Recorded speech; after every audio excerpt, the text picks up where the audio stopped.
It was finally the time for her to say goodbye to her maternal home and family. She looked up at her mother with silent indignation for making her leave the people, the place she had called home for her entire life. A single tear rolled down her cheek, smudging the kohl that her older sister had applied in her eyes, as she quietly whispered, "Ma, aschi tahole." Her eyes seemed to search her mother's face for signs of emotion, begging her mother not to send her so far away from home with someone unknown. She was still in a bit of shock and disbelief, as she had no inkling that she would be married this soon. She believed she had time to study, to read, to play with her friends. Suddenly, she had herself being thrust into the adulthood and must now fulfill the duties of a wife. The sudden loss of her freedom, restrained in the confines of her new home, was too much for her to bear. She had just turned 14 after all, and her marriage was fixed in a jiffy.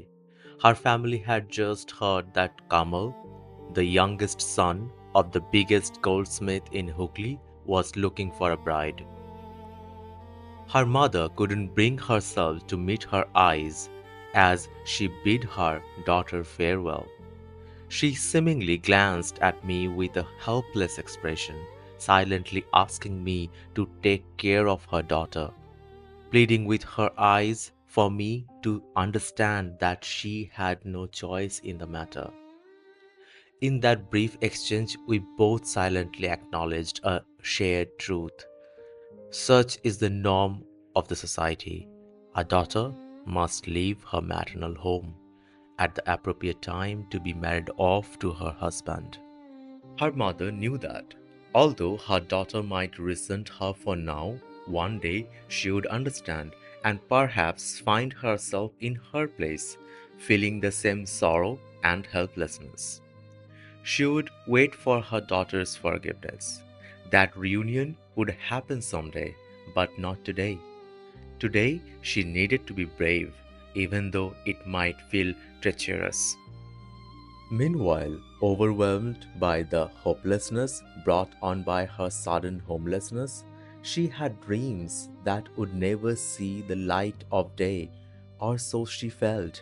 She knew her new duties by heart, having been well trained by her mother and older sister. This man, supposedly her husband, was to be her new protector and her world. Instead, she felt like his slave, with no control over her own life. His family would be her family, his home is her new home. She could not come to visit her maternal home without his permission.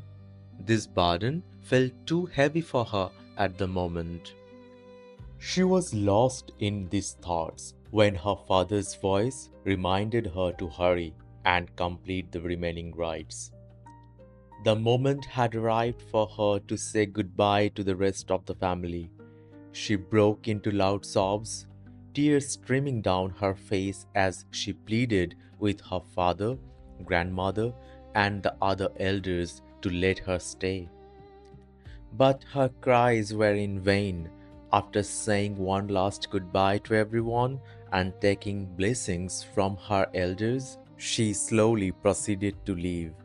Her father gently placed his hand on her head, blessed her, and told her to always obey me, her husband, and her mother in law. She realized as she stepped out of the boundary of her home, she stepped outside of her childhood and into adulthood for the first time. She saw the palanquin waiting for her in the courtyard, ready to take her to her new life. She was then helped inside, along with one of her maids chosen to accompany and ease her into her new life. She looked back as her old house faded from sight, along with her old life. She then drew the curtains of her palanquin and turned away, her tears subdued.